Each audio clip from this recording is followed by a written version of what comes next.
Welcome back, everybody. Brian Schwager here, founder of Wellness Movement Services, here to bring you part 5 on my series on immunity.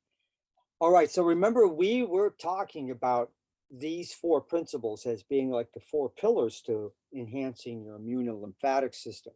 We already discussed emotional health. We'll do a quick review on that and how we learn to manage our minds and not just manage the unpredictability of our stress.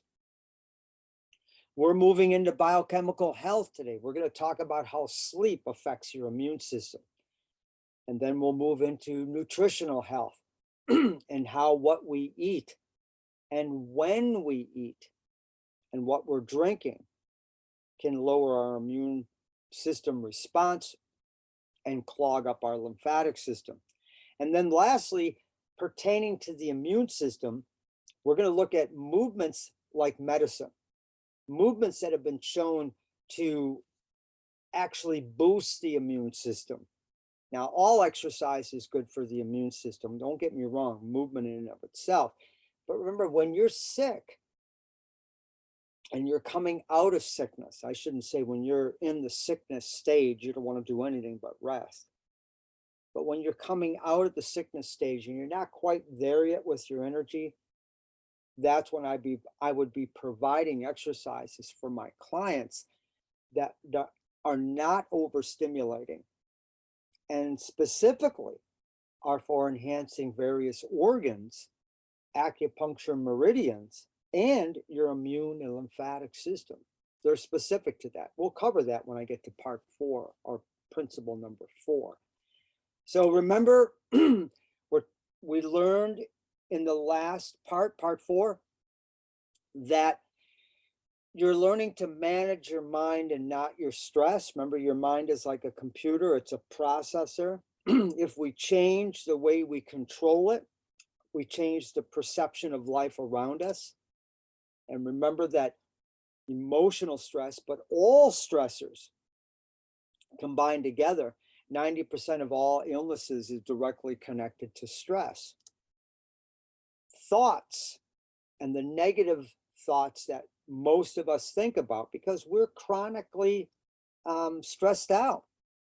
You know, we're stressed about the future. We're stressed about the economy. We're stressed about the pandemic. We're stressed about school. We're stressed. Remember, we were talking about how when you have a thought, you have traveling peptides that are flowing through your body and being picked up by the little receptor points on the edge of your cells. And this is what Dr. Candace Pert so cleverly discovered beyond a shadow of a doubt. And that there are many types of stressors that we're facing with. Yes, we can't stop the stressors, but what we can do is stop letting it affect us. And I'm telling you right now, I know what you're saying. It's easier said than done. But with practice, it's well worth it. Any doctor will tell you to lower your stress, right? And how do we do that? Well, remember, we gave you some enhancement strategies, meditation, some sort of a breathing practice, breath work, prayer, taking time off, learning to stop and smell the roses, if you will, looking at how we're managing our thinking throughout the day, becoming more mindful. That's something maybe I didn't touch on under an enhancement strategy. A lot of us now are familiar with the term mindfulness and what the research has shown by being more mindful.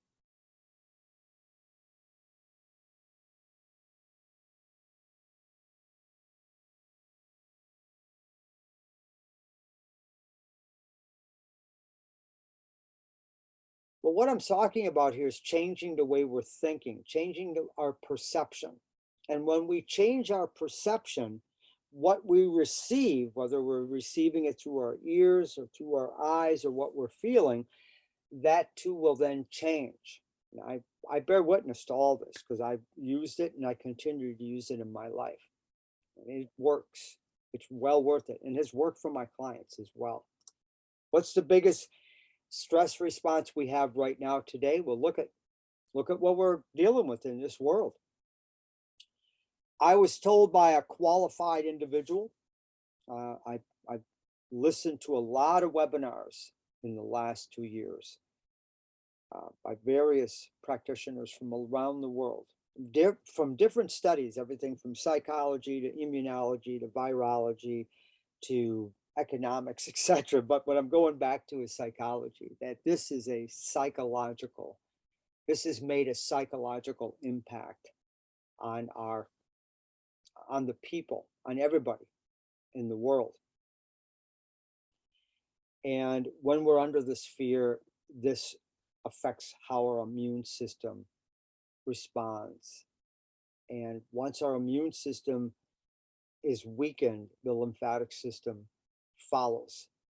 I mean, when one system breaks down, all the systems in the body follow. Remember, there are 10 systems in the body, right? And the immune and lymphatic systems are just 2 of those, which I group into one, because you have the circulatory system, you have the nervous system, you have muscle bones, which you call musculoskeletal system, etc., etc. And do you believe that all of them are connected as one, right? Going back to the image, why did I put the little anatomy person in the middle? Because we're all of the systems interconnect on the human body. So fear. Living in fear puts us in sympathetic drive. Which keeps us in a stress response, which will affect all these organs. We have people that have sleep problems, right? And when you're under sympathetic drive, you're inhibiting key hormones that will help you to fall asleep and stay asleep. And remember, what we talked about too is that these things load up. That's why I took the 4 principles, because each and every one of them, once I've rated them or I've asked you key questions relating to them, which I will do today, on the comprehensive or in the comprehensive consultation, I will rate each principle. Remember? And in the rating, look what we come up with. In the Wellness Movement Lifestyle Survey consultation, I just ask you questions and get maybe somewhat of a rating. But once we have a baseline, and once I find out what's going on, because the questions are key, it's a Socratic method of teaching. The question provides the answer because the mystery is in your history. And we cannot find out if you have sleep-wake issues unless we ask key questions. So all this stress, it's no wonder we can't sleep. 50 to 70 million Americans suffer from sleep deprivation. It's interesting because yesterday I gave a live presentation. And one of the questions I asked was, do you have problems falling asleep at night? And everybody raised their hands. Now, I used to see this when I was giving presentations when I lived in Asheville. This is my first presentation here in Florida, North Florida. But I used to see that all the time living in Asheville. And then I would ask them, well, do you wake up between 1 and 4 a.m. and have a hard time falling back to sleep? And here, once again, all the hands went up. Everybody in the room had this challenge. Now, on the survey, if you answered that question as yes, that's a high rating. And then I ask one more question on the survey, and that kind of gives me an idea. All right, we got a challenge here. But in the comprehensive consultation, there are a number of questions. Well, let me bring it up. I think I have it up here. There are a number of questions, see? And I have a total score here. And again, when we go back to the rating, look at that rating for this person here, 31. So out of 55, you know, a lot of people, do you wake up unrested? So where would you rate yourself? Low is 0, 1 maybe, 2, 3, 4, 5. Most people it's 3, 4, 5. Do you wake up and have a hard time falling back to sleep? Usually it's between 1 and 4 a.m. Do you often go to bed after 10:30? Now we're going to get into this more, but see, this is the wellness movement lifestyle consultation questionnaire rather. And then the survey is a little different, but here too I have, do you wake up feeling unrested? Do you often go to bed after 10:30? These are key indicators. What I'm leading up to here is that when I would give these talks, this is a challenge. And what you're going to find out is in my consultation, and when my client hires me, they say things like, well, nobody's ever asked me this before. They don't really concern themselves with my sleep. Now, what if you don't have pain and you don't have issues? I still ask the same question because it doesn't matter. Because if you're not sleeping, you're going to end up sick. You're going to end up with chronic pain. You're going to end up with something because we all agree on one thing, that we all want a good night's sleep. What we're talking about is how does it affect your immune system? Now, during sleep, your body releases cytokines, which are essential for the regulation of the immune system. Cytokines are required in increased amounts when you are attacked by a pathogen or when you're under stress. Go back to the fear. The level of cytokines increase during sleep, and therefore a lack of sleep hinders the body's ability to fight infections. This is also a reason why the body tends to sleep more while suffering from any infection. Why do you think you feel so tired when you're going through your purification process? Remember what I mean by purification process? When you have a fever, a runny nose, diarrhea, vomiting, achy joints, just feeling blah, your body has hit its peak and it's starting to shut down. And the evacuation of the sweat, because you're running a body temperature, the evacuation through your sinuses, through sinus drainage, or any other orifice that might be excessively releasing fluids. People urinate more, and hopefully it doesn't get to the point where you have diarrhea or vomiting. Your body's getting rid of what it doesn't want. Your body is a beautiful organism. It knows how to regulate. We're screwing it up. So it's a purification. Your body, whatever your body doesn't want, it will get rid of in any way that it can. So if you're not sleeping to recover, which I'm going to show you here how important this is, then we're not going to get well. It's the same thing I suggest to my clients when they come to me, whether they're in pain or not.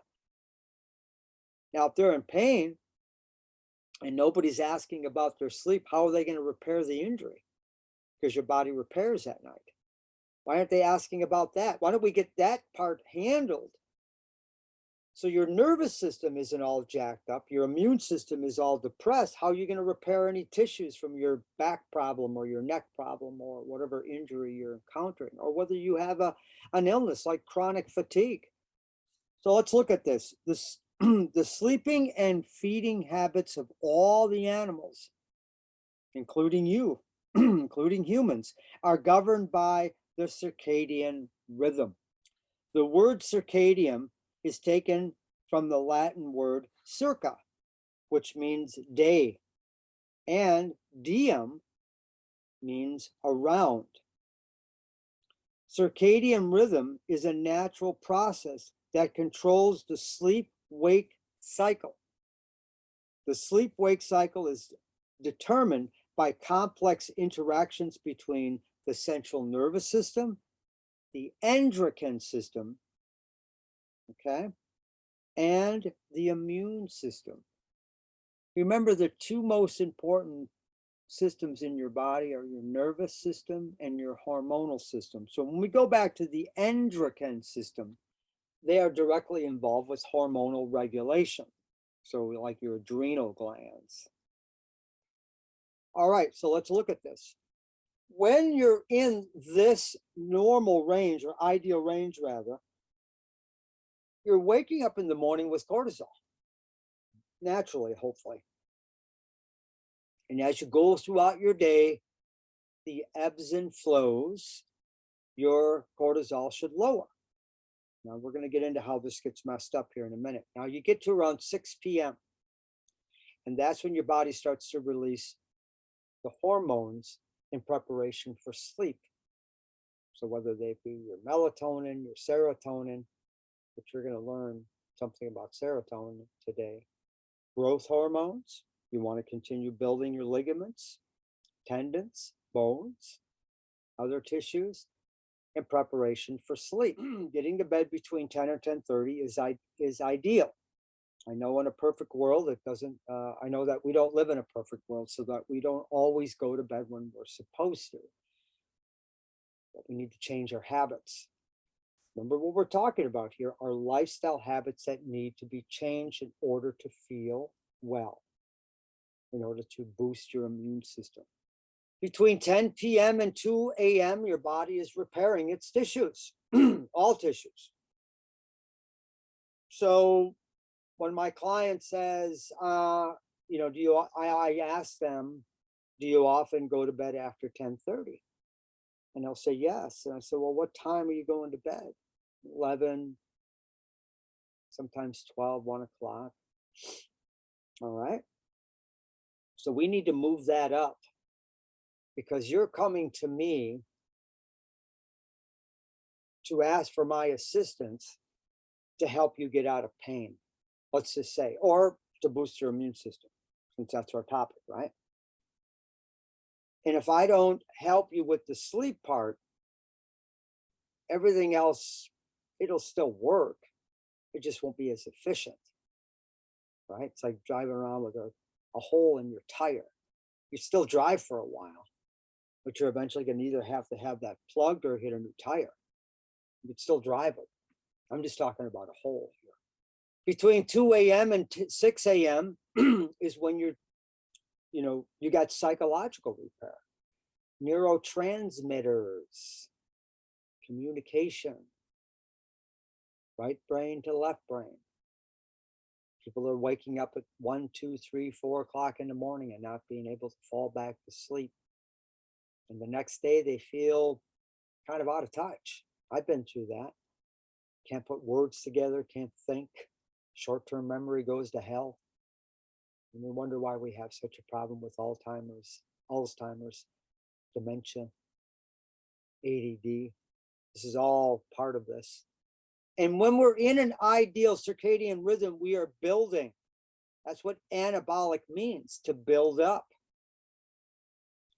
Homeostasis is the process by which the body maintains a steady state of internal conditions such as blood pressure, body temperature, and acid-base balance. Well, here we're not in chaos. Good quality sleep helps improve the efficiency of T helper cells.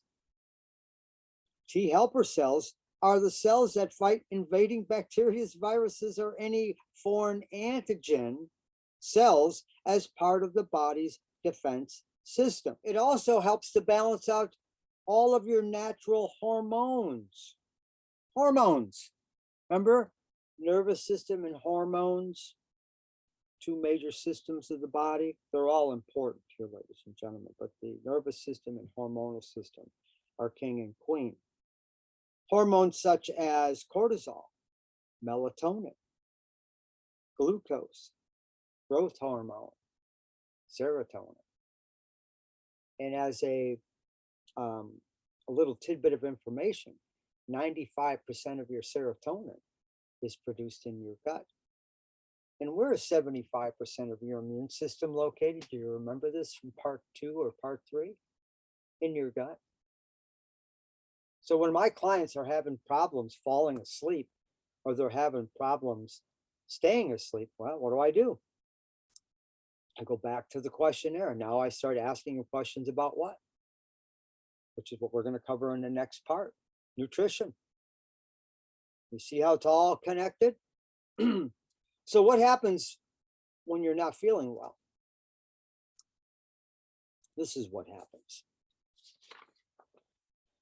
So now you're in a imbalance of biorhythms. You're out of homeostasis. You're in dis-ease. You're in chaos. And in chaos, you're breaking down, which is what catabolic response means. So you see here how the stress hormones are guiding you all day. Now let's go back here and look at this period between 6, well, even 3 p.m. and 10, but 6 and 10. Look at this, how your cortisol comes down, and then you start releasing the growth hormones, the melatonin, and the appropriate hormones for rebuilding your body. So people have energy problems in the middle of the day. I get it. You know, you need a little pick-me-up at 2 o'clock. Now, if you're tired after lunch, that's a whole nother topic. It goes into nutritional health. But if you're tired after lunch, you're not digesting. And if you're not digesting, you're not resting. So we have a digestive problem, basically. But they're tired in the middle of the day. So what do? They have a cup of coffee. Or they have a stimulant. And that jacks them back up. Now, before we jump on the bandwagon, what we're talking about is people's immune and lymphatic systems. If you're compromised, when my clients come to me and they have chronic pain, they have illness, right? They have some sort of an illness. I am suggesting that they don't do that in the middle of the day. Now, there's other things we can use to modify, but the question is, why are they tired? Remember, I focus on the cause. So I want to find out, well, why is my client having a hard time staying awake at 2 o'clock in the afternoon or 3 o'clock in the afternoon, that they need a pick-me-up? And there's nothing wrong with a cup of tea if it's natural and it has energy enhancing herbs in it. That's fine, as long as it doesn't jack up your cortisol, because every time you stimulate that cortisol response and you stimulate that adrenal response, you're waking back up. And it's going to be it's going to be even harder to try to get into that rhythm. Go back here, that rhythm of the pre-sleep system. We'll call it that, or what some people call your sleep hygiene. What are we doing before we go to bed? Are we preparing the body's hormonal system so that I can have a good night's sleep? You're coming in for a landing, ladies and gentlemen. You got to make sure your flaps are up and your landing gear is down. Otherwise, you're going to crash. So there's pre-sleep hygiene, which means you have to have an operating system to follow, some sort of a system that says, okay, Brian suggested I do this, this, and this prior to going to bed. And we're going to give you these enhancement strategies when we're at the end of this presentation today. So let's go back to our chaos. And this is what I find mostly with my clients. Restricting sleep to 4 hours for just one night was found to reduce NK cells by an average of 72% compared to levels after a full night's sleep. What are NK cells? They fight cancer. Found that partial sleep deprivation reduced natural killer cells activity in humans. Psychosomatic Medicine, 1994. So let's go back. Restricting sleep to 4 hours for just one night was found to reduce NK cell activity by an average of 72% compared to levels after a full night's sleep, was found by all these physicians. And then later, partial sleep deprivation reduced natural killer cell activity in humans, which was published in Psychosomatic Medicine, 1994. It was found that hormones like adrenaline, hormones, remember? Nervous system, hormonal system, two major operating systems. It was found that hormones like adrenaline, noradrenaline, and pro-inflammatory molecules like prostaglandins interrupted T cells from combining with antigens. The level of these stress hormones, adrenaline, noradrenaline, and prostaglandins, decreased during sleep. When these hormones are up, so the hormones are up, that's why we're having a hard time going to sleep and staying asleep. When those hormones have been regulated, see, we bring those down. We have to be careful of what we're doing in eating and drinking, not so much between 3 and 6 o'clock, but for some of my clients, yes, but mainly between 6 p.m. to when they go to bed. Now, something I'll cover in part 6 under nutritional health is what are we eating before we're going to bed? And are we eating too close to going to bed? Is our largest meal too late in the evening? These have an effect on our sleep hormone. The result is excessive sleeplessness, loss of concentration, poor motor control. Well, there's the balance and stability. So one of the questions I'll ask my clients who's coming to me and says, I have balance problems. Well, one of the questions I'm going to ask them is, how is your sleep? And are you taking something to get to sleep? That's not good. There's a time and place for medication.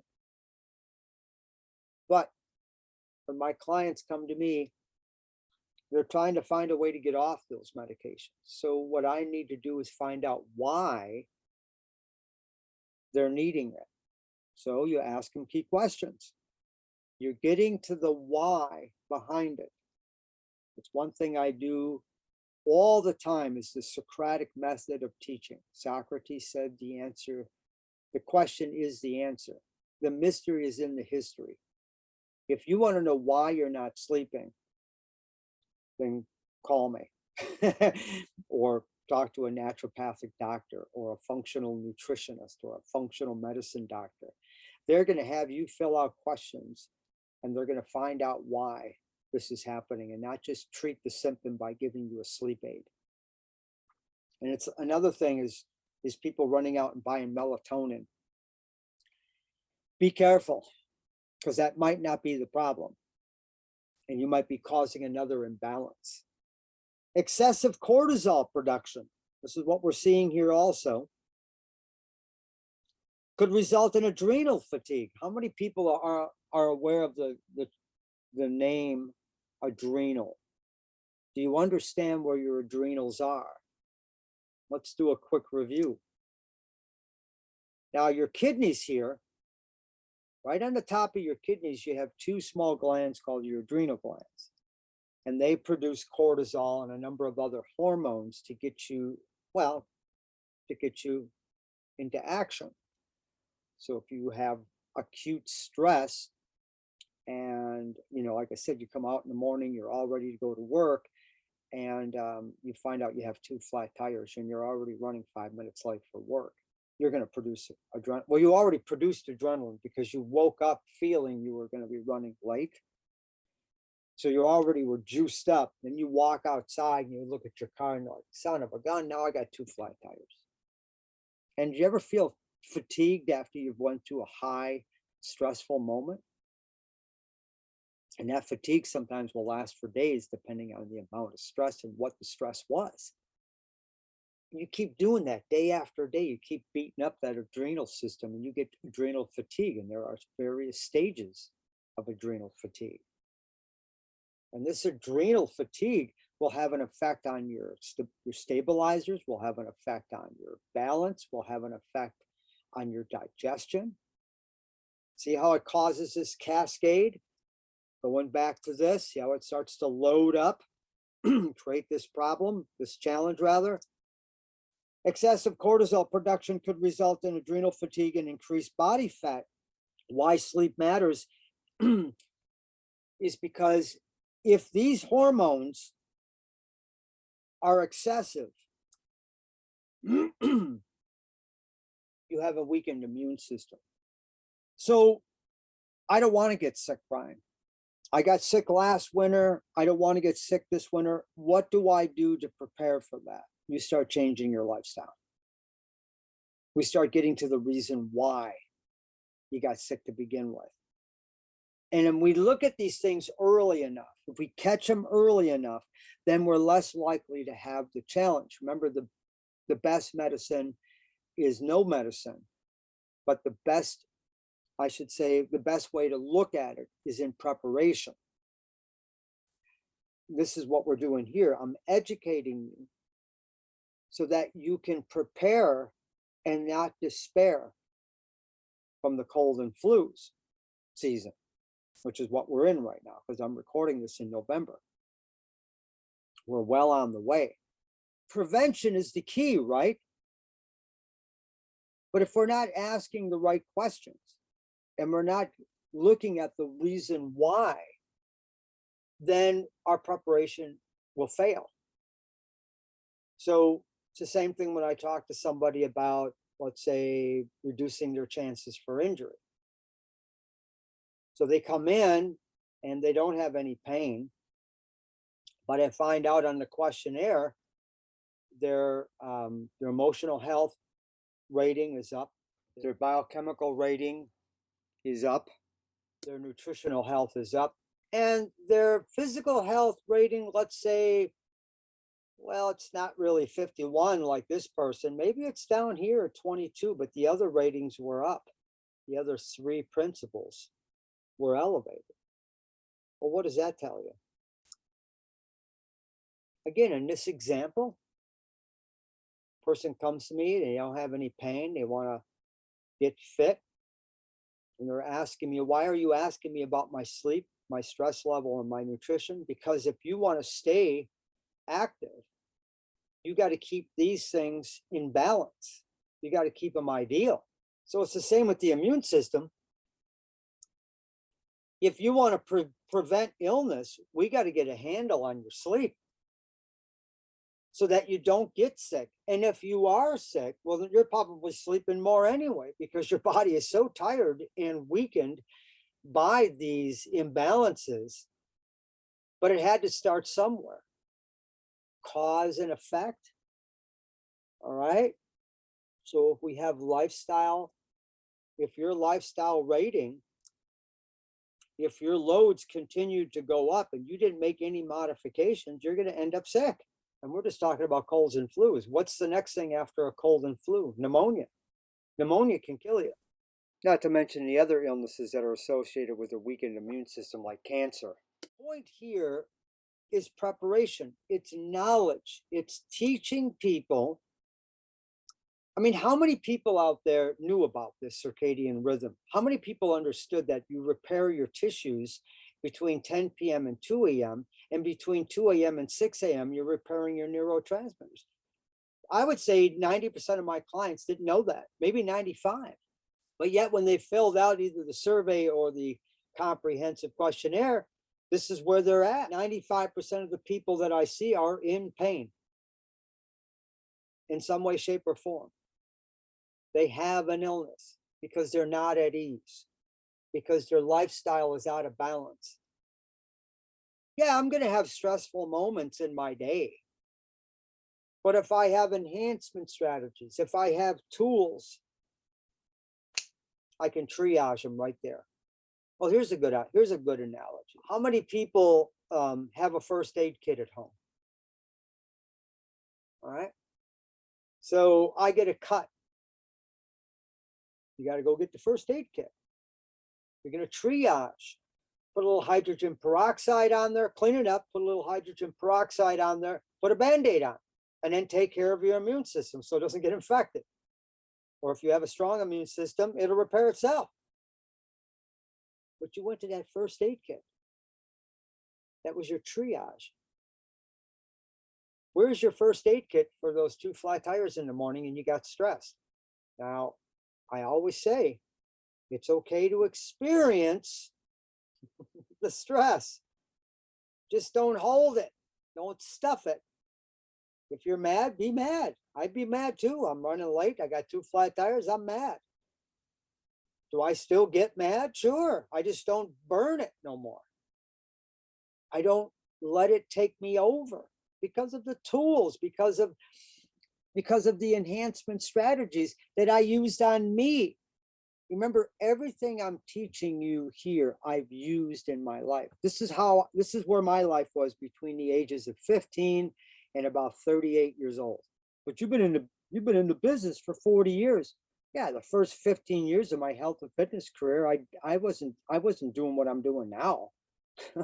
I was burning the candle from all ends. I was working out 3 times a day, not sleeping right, all jacked up on whatever I could to keep me, energized, under a large amount of stress, like most of us, even more so in some periods of my life.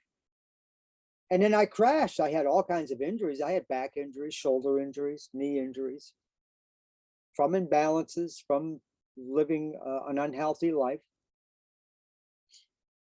So I did this. And in order to be a Czech practitioner, I was the first case study. I've done other case studies for my other levels, but I was the first case study. You are when you enter this institute. You have to bring down your own ratings, because how can I sit here and teach you about this circadian rhythm if I haven't figured it out for myself? I got 2 sleepless nights during the recent hurricane, but luckily I'm in good shape. It didn't affect me as much. And what I did each night that I went to bed early. I did my pre-sleep hygiene. But I don't have these sleepless nights like I used to. I rate my sleep every day. And if I'm not in the right rating, I have to find out what happened. What did I eat? What's on my mind? But I'm not up there like this anymore, because I take care of what needs to be taken care of during the day. And if I have stress, which I do, I manage my mind. Don't manage the stress, manage the computer. All right, so let's move into enhancement strategies. Your last meal of the day should be light and be eaten at least 2 to 3 hours prior to going to bed. Digestion. Your digestive system takes a lot of work. I was told once that your digestive system is the most energy producing system in the body. So if I eat right before I go to bed, I'm not going to sleep. My eyes may close. I may seem like I'm sleeping, but my body's busy digesting when it should be resting. And my last meal of the day should be light. When we get into when we eat and what we eat in the next part, this will sink in. No caffeine after 12 or 1 p.m. No caffeine at all if you got real problems with your immune system. None at all. My clients that have chronic fatigue or any kind of serious illness, between the functional nutritionist and myself, remember, I never work alone. They say no caffeine. I say no caffeine. If you're going to use caffeine, number 1, buy organic coffee, no tannins. Brew yourself a cup of coffee. I love the smell of coffee. I used to drink a lot of it. But put a little bit of coconut oil in there, a little bit of that fat. Oh, but that saturated fat, Brian. Don't get me started on the whole saturated fat fallacy. Your body runs off of saturated fat. The outer part of your membrane of the cell, let's go back here. This is important. This membrane is up to 90% saturated fat. It's not the saturated fat that's the problem here. It's the trans fat and all the other crappy things in that person's lifestyle that gave them hardening of the arteries. All right, so you put a little coconut oil in there. Now, coconut oil can be used with high heat. Olive oil, is not a high heat oil. If you cook with olive oil in high heat, it will turn rancid. It'll turn into a hydrogenated fat, which is, now that, ladies and gentlemen, will give you a heart attack. Now that fat in that caffeine will buffer the response of adrenaline. It'll slow it down. But without that fat, you get a quick rush of adrenaline. That's why you feel energized after you had caffeine. You can use natural forms of energy enhancement, herbs, natural forms of plant caffeine, like in green tea, but it must say naturally caffeinated.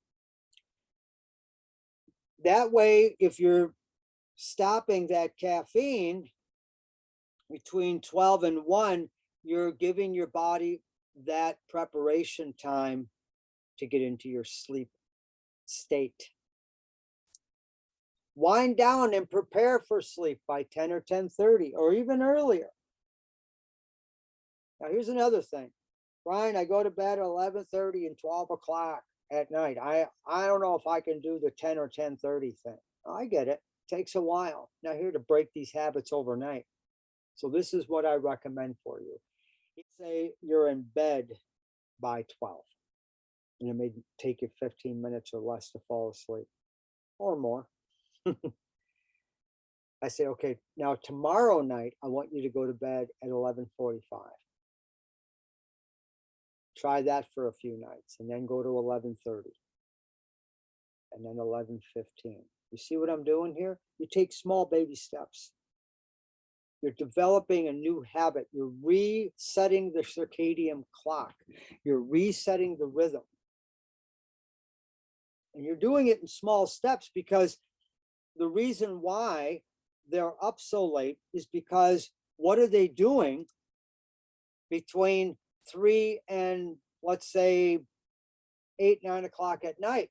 If they're drinking the wrong fluids, they're eating the wrong foods, and they're getting overstimulated later in the evening, well, then it doesn't matter if you move the time up. So what I do with these little 15-minute increments, what I'm also doing is I'm also modifying what's happening in this zone with their eating and their activity. Let's go back here. What I mean by that, we have to get prepared. Dark room and no electronic devices next to your bed. Bedroom is only for 2 things, and one of them is sleep. These electronic devices, as I had mentioned, electromagnetic frequencies, is stressful on your neurological system.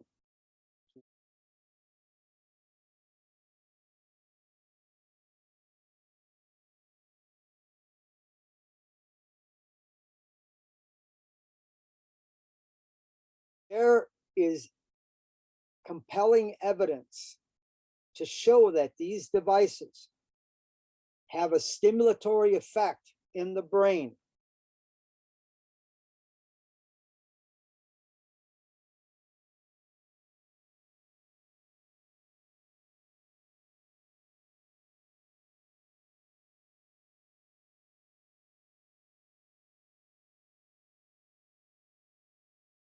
I mean, if you're watching, I don't care if you're watching your internet or you're watching TV, if you're watching something that's very stressful, sad, overstimulating, you're taking that in through your eyes and you're processing it. You're living that experience. That's the objective with the person on the other side of that screen. Producers that produce movies want a visceral effect. They want to pull the audience into the movie. I want you to feel like you're a part of the movie. So if you've ever felt chills or sad or cried because you watched something, that's a visceral effect. The news. Do not watch the news. It's okay to stay up to date so that you're aware, but switch from the fake news to real news. News in and of itself, if you watch the news for a half hour, or hopefully you don't have the thing on all day, it's usually nothing but bad news. We already have a challenge with what we're thinking. Remember, 80% of those thoughts are negative. You don't need any help by watching something that is designed to keep you in fear. It's okay to be informed. I needed to watch the news so I could tell where the hurricane was coming. It's okay to see the news so I can see whether or not there's traffic problems or maybe other instances, but I'm not going to be glued to it all day. These things are disrupting your circadian rhythm, ladies and gentlemen. They are. It's a fact. When I have experimented with this myself, with these computers, if I'm on them too long, I get irritated. Don't these things irritate you once in a while? Internet goes off and on, things are slow, and then things don't work right. I'm in my PowerPoint, maybe that thing isn't working right. I start to get agitated. So what do? Turn it off, walk away. If I'm not having any challenges with it, then I only spend so much time in front of these devices. That's me, though. I know what this stuff does. I know because I felt it. So all I'm sharing with you are things that I've learned from my experts and through my own experiences. Perform diaphragmatic breathing to regulate your system in preparation for sleep. I said, when you go to bed, I want you to place your hands over your heart. As you practice your diaphragmatic breathing, as I went over in Principle 1, you can go to my YouTube channel and learn this diaphragmatic breathing technique, breathing in and out through your nose if you can, down into your diaphragm. 2/3 of the air should be down here and only 1/3 up to the chest. But your hand is over your heart, and as you inhale, then you pause and you exhale even slower. Think of a word like appreciation or gratitude or compassion or forgiveness or caring. Think of that word as you exhale. And what you're doing is number one, you're slowing down your heart rate. You're relaxing out your tissues and your nervous system by using the words of compassion, forgiveness, acceptance, appreciation, or whatever. You're instilling that in your heart. And the energy between your heart and your brain, which they call the coherent system, your heart does as much feeling as your brain does. In fact, science is showing through heart math that it does more.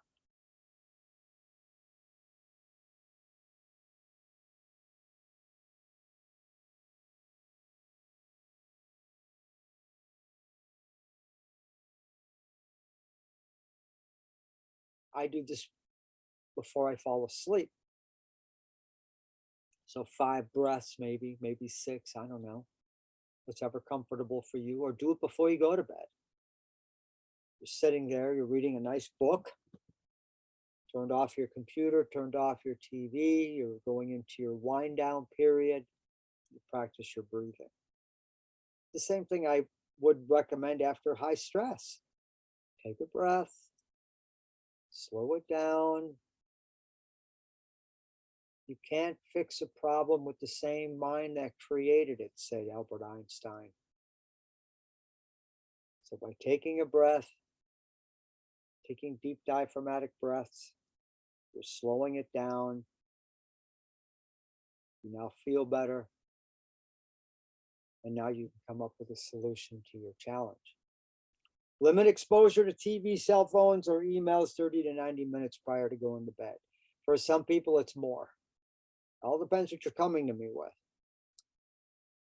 All right, so did you learn anything? And remember, if you answered any of these questions as a yes, or with a higher rating, do you wake up feeling unrested? Do you wake up between 1 and 4 a.m. and have a hard time falling back to sleep? Or do you have a hard time falling asleep?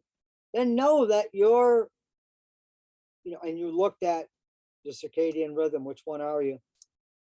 Are you more here? Are you spending a lot of time here? then you know you need to start making some of these changes and use these enhancement strategies to start you off. There's more to it than this, but this, at least you have something to start with. If you want to go through my wellness movement lifestyle survey questionnaire or the comprehensive, let me know. And let's develop a wellness movement plan that's right for you. Remember, the consultations are subjective only. So I'll be asking a lot of questions that have to do with all 4 principles. But if you have physical challenges, you would actually need a physical assessment for the rest of those solutions. But when I give you a wellness movement plan, I'll give you suggestions for the survey, but I'll actually write out a plan for you if you do the comprehensive. Then that will help to lower what you're feeling in the physical part.